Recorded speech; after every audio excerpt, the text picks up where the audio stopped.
Good morning, everyone. This is Raghu, Assistant Professor of Biotechnology from SRN Visioner Government College, Khammam.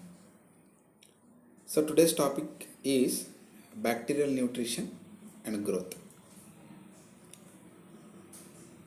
So, as all living organisms need nutrients for their growth, bacteria also needs some nutrition which is called as bacterial nutrition for their growth. If you see the definition of growth is defined as increase in cell size or increase in cell number. If it is a single celled organism, increase in cell size is called as growth. If it is a multicellular organisms, increase in cell number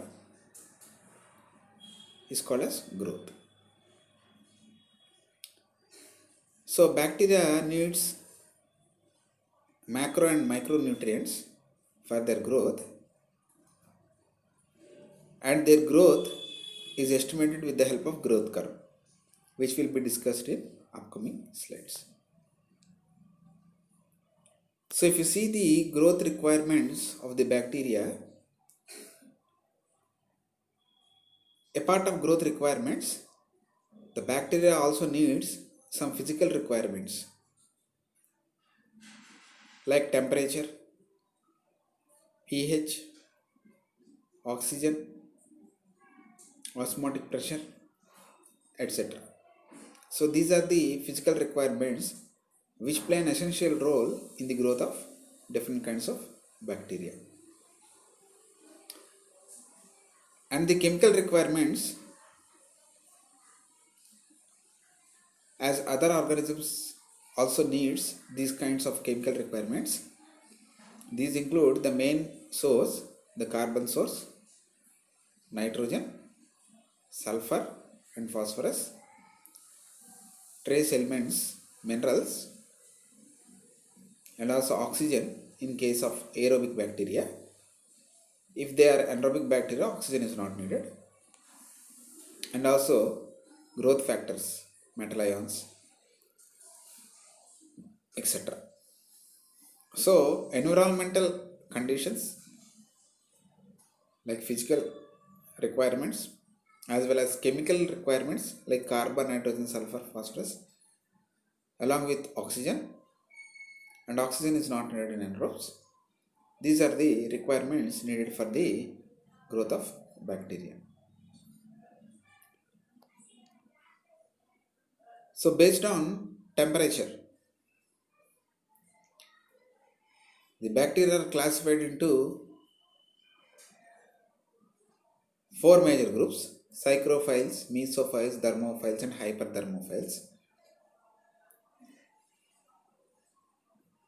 So temperature plays an important role for the growth of bacteria. So generally psychrophiles will grow a temperature optimum between 15 to 25 degrees centigrade.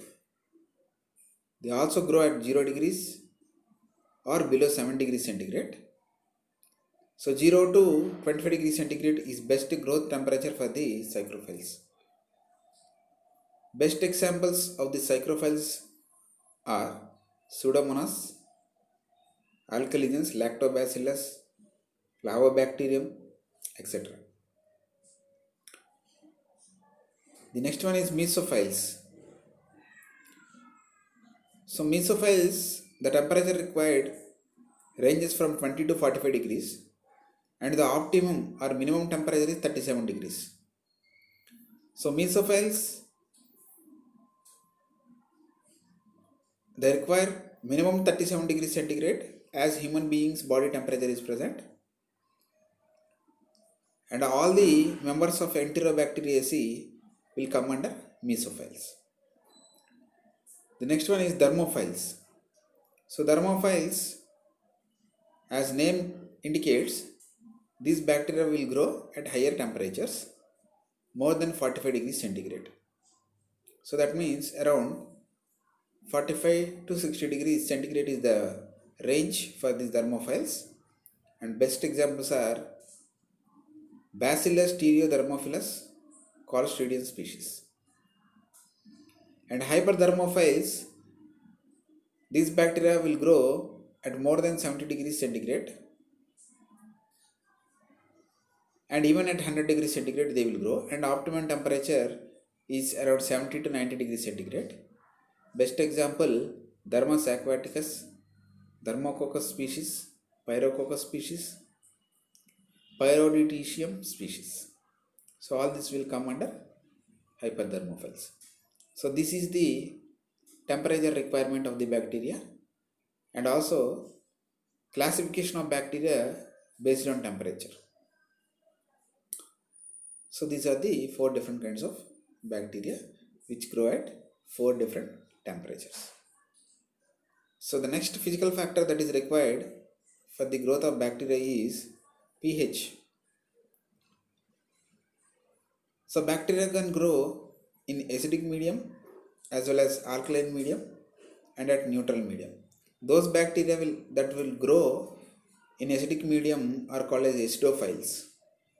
Best example, Lactobacillus acidophilus. And the bacteria which will grow at alkaline conditions is called as alkalophiles. Best example, Vibrio. And most of the bacteria, they grow at a pH range between 6 to 8. So all the remaining bacteria are the examples of neutrophiles. And sometimes certain bacteria will grow just above the neutral pH, that is around 7.2 to 7.6. That is slightly alkaline condition. So that is the pH requirement for the growth of bacteria, and also classification of bacteria based on pH: acidophiles, alkalophiles and neutrophiles. And this is nutritional types of bacteria or classification of bacteria based on nutrition or energy source. You can see on the top, if they require light as a source of energy, that means these bacteria can prepare their own food material. These are called as phototrophs. If they require chemical for energy source, they are called as chemotrophs. And again, these phototrophs and chemotrophs are classified based on the carbon source. So you can clearly see, based on carbon source, if the carbon source is CO2, then they are called as chemoautotrophs. If the carbon source is based on organic compounds, then they are called as chemoheterotrophs. In case of phototrophs, if the carbon source is carbon dioxide, then they are called as photoautotrophs. If the carbon source is organic compounds, then they are called as photoheterotrophs. In chemoheterotrophs, again the electron acceptor varies. Sometimes the final electron acceptor is oxygen in some bacteria, or sometimes the final electron acceptor is an organic compound or an inorganic compound. If it is an organic compound, the best example is fermentative bacteria like Streptococcus. If it is an inorganic compound in the electron transport chain, best example is Clostridium species.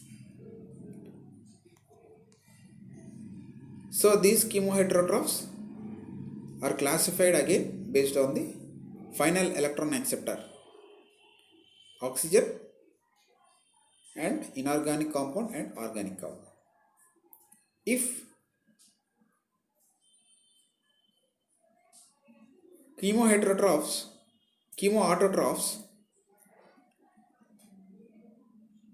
utilizes iron, nitrogen, sulfur, hydrogen, carbon monoxide, etc.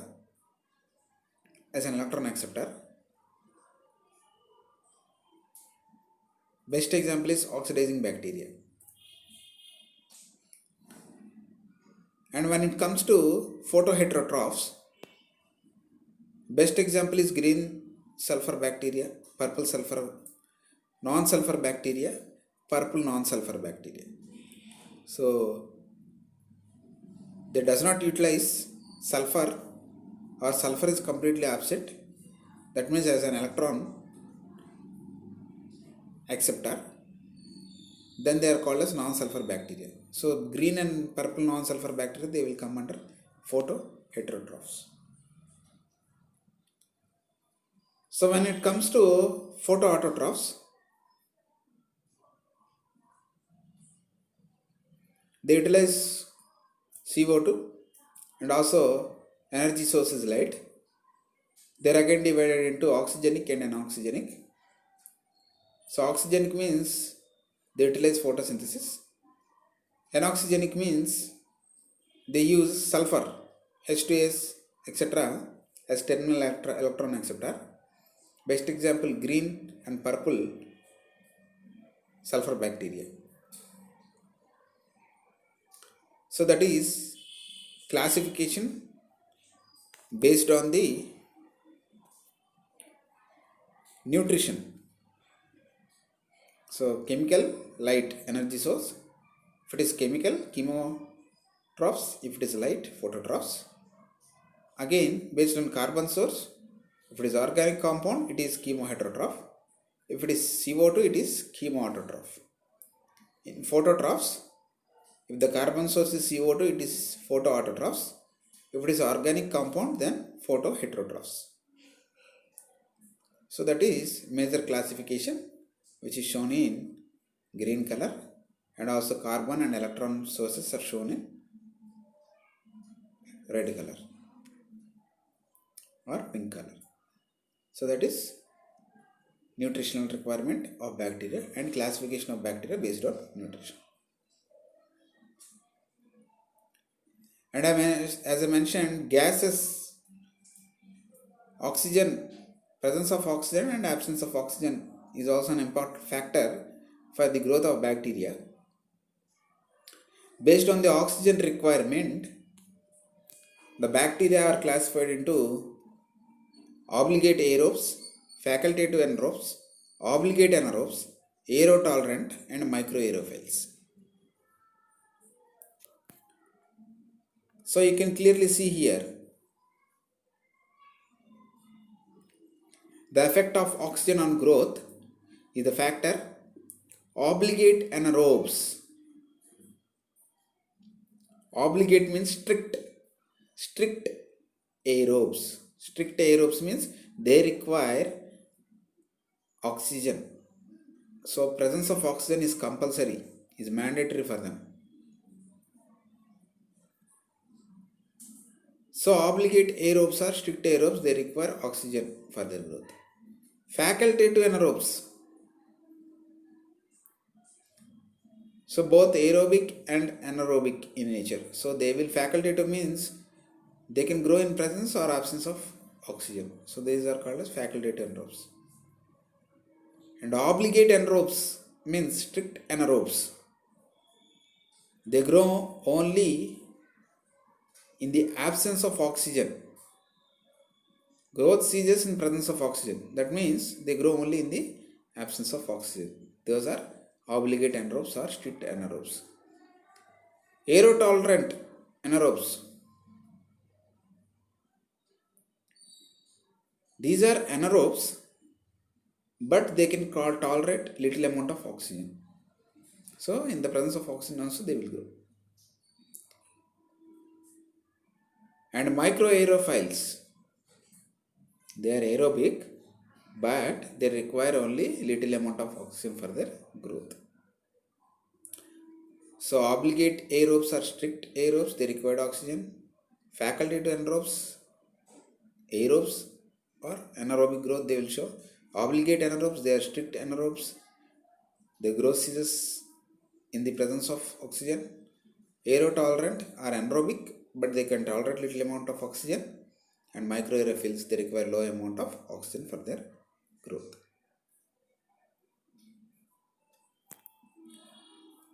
So these are the test tubes that are showing the growth of different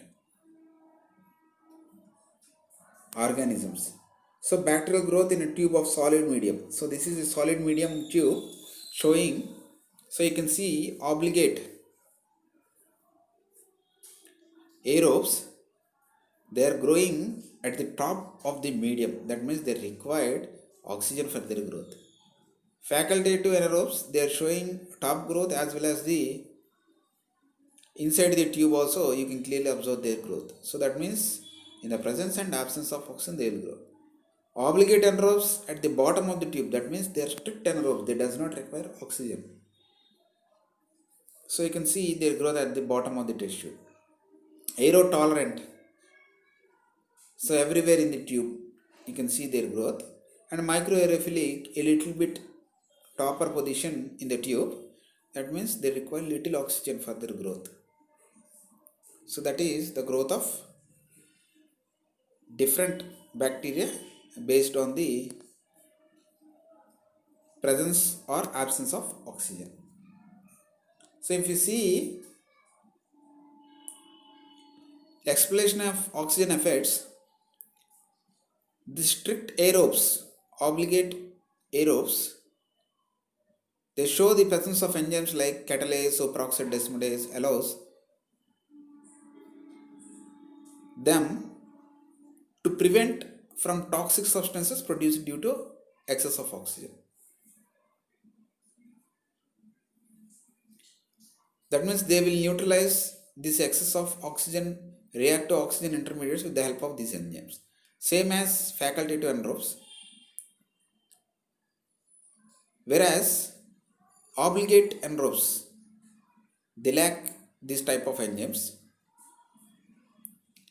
And whereas microaerophilic bacteria and aerotolerant bacteria, they show little presence of some enzymes like SOD.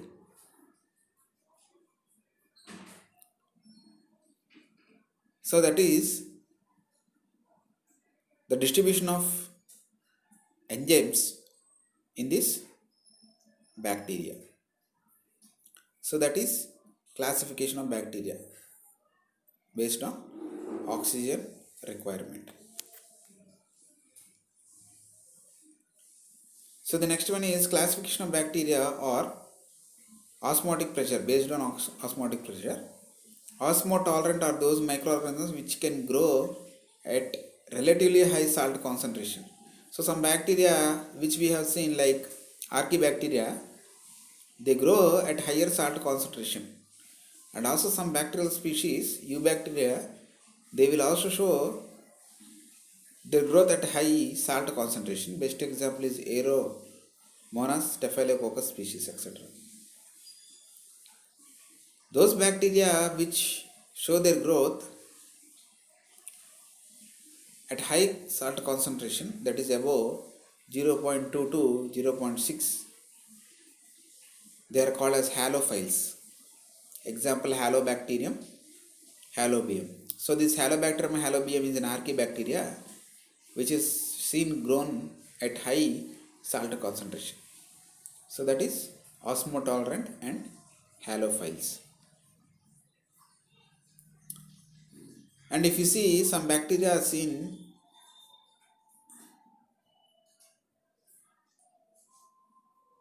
in water bodies like oceans, lakes, etc.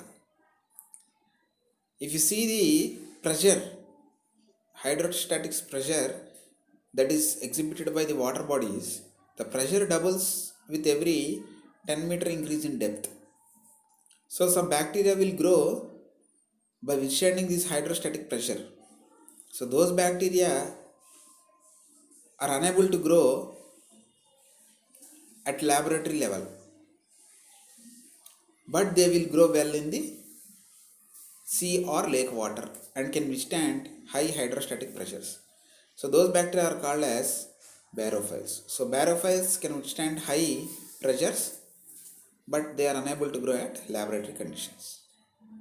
So those are barophiles. So while coming into the essential requirements which are shown in the previous slides, like carbon, hydrogen, oxygen, nitrogen, phosphorus and sulfur, are the best sources for CNPS, which are called as macronutrients, and some calcium, iron, magnesium, potassium also needed for the growth of the bacteria. And some trace elements like zinc, molybdenum, manganese are also required for the bacteria to grow. So these are the macro and micronutrients: oxygen requirement, temperature requirement, and also carbon, and also osmotic pressure, etc., which are needed for the growth of the bacteria. So the bacteria also exhibit certain proteins which play an important role in chelation of the metal ions required for their growth. Like siderophores are specialized molecules secreted to bind iron ions and transport it into cell. So siderophores are specialized molecules which are synthesized by bacteria, which play an important role in binding to ferric ion and play an important role in the transport of Fe plus 3. And finally it is converted into Fe plus 2 and it is utilized by the bacteria. So that is the function of siderophores.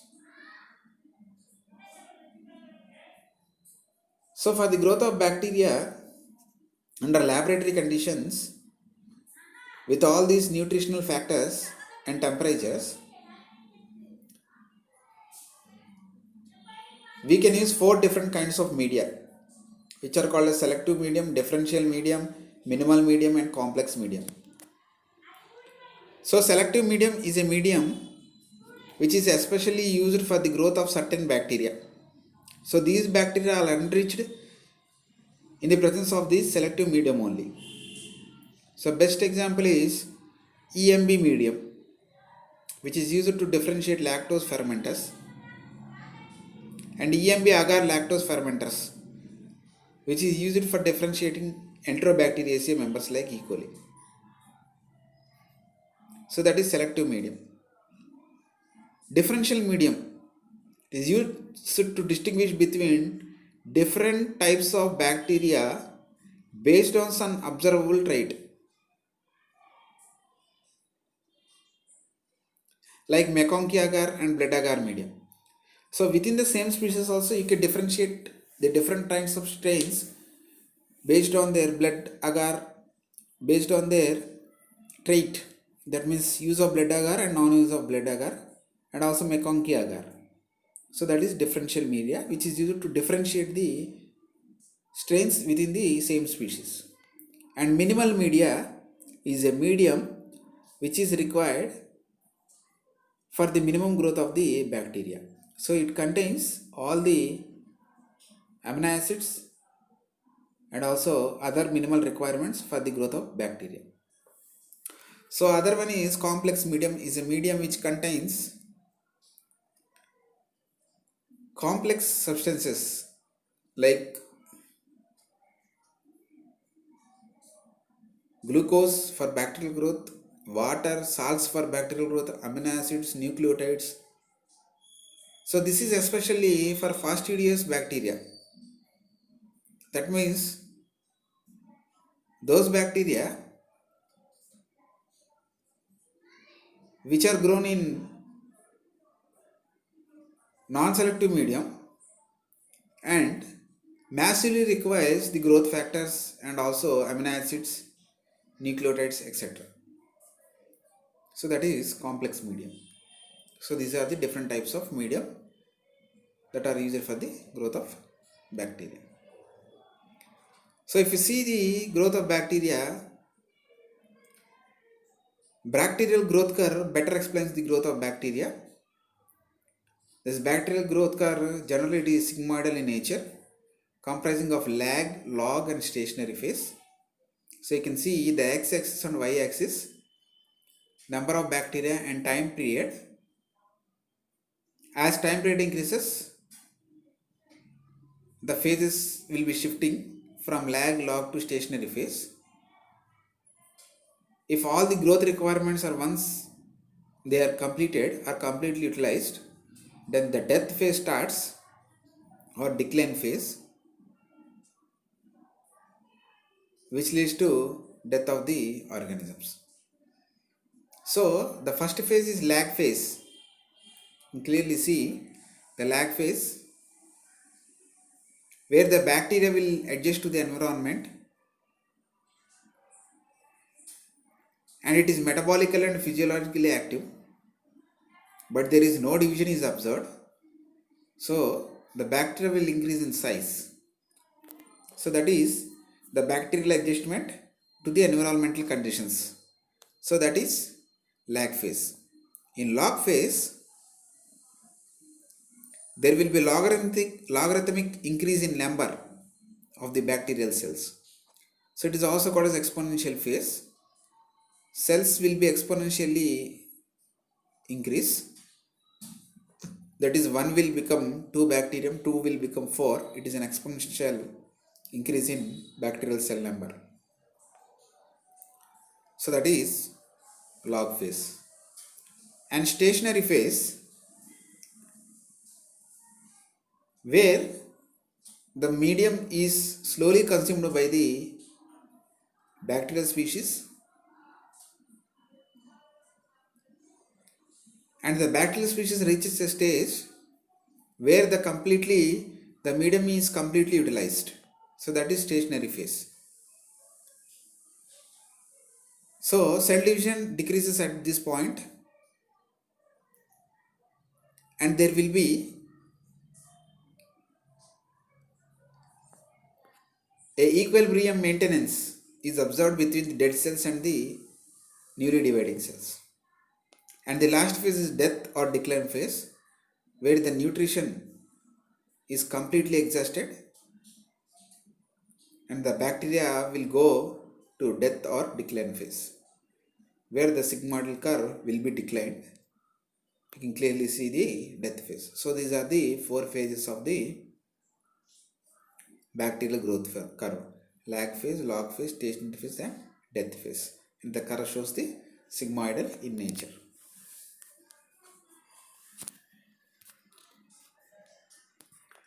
So next one is how we calculate the generation time. So generation time is the time needed for the culture population to double. So that is generation time. So 1 bacterium will become 2, 2 will become 4, 4 will become 8. Exponential increase in bacterial cell number. So the time required for the culture population to double is called as generation time. It is given by G is equal to T by N. So where T is time of the exponential growth, G is generation time, N is number of generations. So with this formula you can calculate the generation time of the bacterial growth culture. And also you can calculate the number of generations that a culture has undergone. Number of generations that a culture has undergone. N is equal to number of generations. In the previous slide we have seen G is equal to T by N is the generation time where the population doubles. And how many times the population doubled will give the number of generations. That is calculated with the formula Nt is equal to N naught into 2 to the power of N. If you take log on both sides, then will become log Nt is equal to log N naught plus N log 2. Then log N naught will go to the left hand side, then it will become log Nt minus log N naught is equal to N into log 2. And log 2 will go to left hand side, then N will become N is equal to log Nt minus log N naught by log 2. That is equal to N is equal to 3.3 into log Nt minus log N naught, where Nt is the number of cells of at certain point of time, N naught is the initial number of cells. So by this you can calculate the number of generations that a bacterial growth has undergone. You can calculate the generation time, that is doubling time, G is equal to T by N, and also you can calculate the number of generations that a bacterial cell has undergone. N is equal to 3.3 into log Nt minus log N naught. So that is bacterial growth, bacterial nutrition, growth requirements needed for the bacteria. So thank you for patiently listening the topic.